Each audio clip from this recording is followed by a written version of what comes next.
आप जब प्रातः कालीन उठें तो पहले उठने का नियम लें कि सूर्योदय के 1 घंटा पहले हम उठेंगे। देखो हमारी प्रार्थना मानना। तो इस समय सूर्योदय कई बजे होता है? लगभग 6 बजे 6:30 बजे। 6। आप 5 बजे उठ जाइए और उठ करके सबसे पहला कार्य कीजिए, पृथ्वी के चरण स्पर्श कीजिए, भूमि के चरण स्पर्श कीजिए। और फिर आप जिस आसन पर बैठे हैं, देखो ध्यान से हमारी तरफ सुनना, जिस आसन पे बैठे हैं, जिस पे शयन किए थे, जिस सैया पर सोए थे, पृथ्वी को प्रणाम करने के बाद उसी सैया में 5 मिनट केवल बैठ जाइए और 5 मिनट बैठकर 5 संतों का नाम ले लीजिए। जैसे हम लोग श्री स्वामी हरिदास जी की जय, हरिवंश महाप्रभु की जय, हरिराम व्यास जी की जय, नागरीदास जी की जय, श्री ध्रुवदास जी की जय। 5 संतों के नाम याद कर लीजिए। इसके बाद नीचे उतरिए और पहले जो अपने माता पिता, अगर वो शयन कर रहे हैं तो कोई बात नहीं है, अगर वो शयन नहीं कर रहे हैं तो पहले जाकर माथा रखकर उनको प्रणाम कीजिए। इसके बाद आधा लीटर या 1.25 लीटर जितना आप जल पी सकते हैं, उस जल को आप हल्का सा गर्म करवाइए अपने माता पिता से, जो भी आपकी सेवा में हो, या अगर आप स्वयं कर सकते हो तो स्वयं हल्का सा। अगर 500 ग्राम पी जाए तो और अच्छी बात है, और इससे ज्यादा पी जाए तो अच्छी बात है। वज्रासन में बैठना आता है? वज्रासन जानते हो आप लोग? देखो वज्रासन, वो देखो बैठ रहे हैं, ये दोनों पैरों को ऐसे करके इससे बैठकर जल पिया जाए।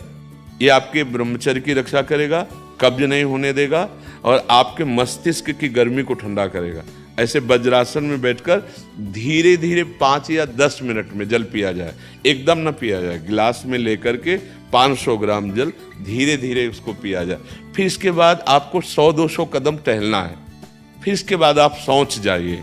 शौच, अगर आपका पेट साफ हो जाता है, अगर नहीं साफ होता है, कोई ऐसी परेशानी लगती है, तो 1 चम्मच ईसबगोल की भूसी और छोटी हर का आधा चम्मच अगर रात्रि में दूध से या पानी से ले ले तो वो बार बार शौच नहीं लगाएगा, पर आपकी आंतें साफ हो जाएंगी।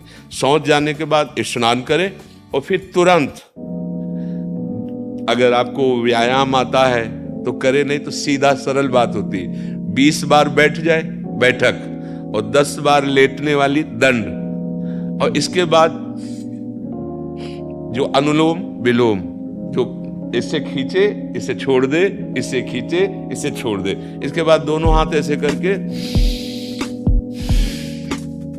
7 बार ऐसे करे, सीधा खींचे और सीधा छोड़ दे। इतना ही तुम्हारे लिए प्राणायाम की आवश्यकता है। आप अपनी दिनचर्या में लग जाए। जो पढ़ाई का कार्य दिया गया है, आगे तुम्हें और भजन की बात हम नहीं कह रहे, जो पढ़ाई का कार्य दिया गया है वो भगवान की ही पूजा है। आपकी दिनचर्या जो आपको अपने गुरुजी या टीचर जी को जाके प्रमाणित करनी है, कल जो पढ़ाई गई थी आज के लिए, वो आप सुबह सुबह उस समय व्यायाम के बाद, तो आप देखना आपकी स्मृति बहुत प्रवीण हो जाएगी।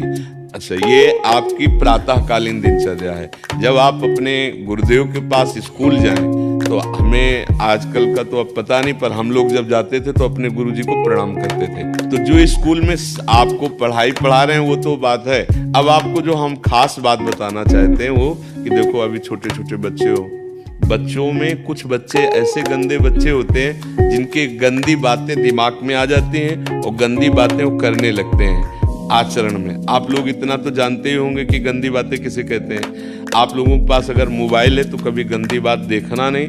कोई भी बच्चा अगर गंदी बात दिखाए तो अपने टीचर से या अपने माता पिता से जाके शिकायत करनी चाहिए, वो बहुत हानिकारक होती है। कभी कोई भी गंदी बात अपने द्वारा नहीं होनी चाहिए। अभी आप नवीन जीवन धारण किए हुए हैं, आप भगवान की प्राप्ति, देश की भक्ति और बहुत अच्छे अच्छे पदों में जा सकते हैं। अच्छे पवित्र आचरण और पवित्र संस्कार। ब्रह्मचर्य के लिए गंदे बच्चों का संग त्याग करना, गंदी कोई ऐसी हरकत सिखावें या बात सिखावें तो उसको सुन करके छुपा नहीं लेना, तुरंत अपने टीचर से बताना या अपने माता पिता से बताना, और ऐसे बच्चे का कभी संग नहीं करना। और रात्रि के सोते समय ये जरूर ध्यान देने वाली विशेष बात है, रात्रि के सोते समय जो भगवान का नाम प्रिय, जैसे इन लोगों ने आप लोगों को बताया राधा वल्लभ सिंह, तो सोते समय बस प्रार्थना करो कि हे प्रभु आज दिन हमारा जो भी गलती हुई हो वो हमको आप प्रार्थना करते हैं कि आप हमें समझाओ क्या हमसे गलती हुई। अगर पूरी दिनचर्या में ऐसा लग रहा है हमसे कोई गलती नहीं, तो भगवान सुबह से अभी तक हम सोने जो जा रहे हैं ये पूरा समय आपको समर्पित। आप देखना इसका फल देखना, एक तपस्वी की तपस्या का जो फल होता है ना उसका ये फल मिलेगा। और सोते समय बस राधा वल्लभ श्री हरिवंश, राधा वल्लभ श्री हरिवंश, इधर उधर ना सोचते हुए, ना मोबाइल देखते हुए, ना कोई गंदी बात मन में, और चुपचाप सो जाइए। और जब फिर सुबह उठे तो फिर ऐसी दिनचर्या। और पढ़ाई इस समय तुम्हारा भजन है।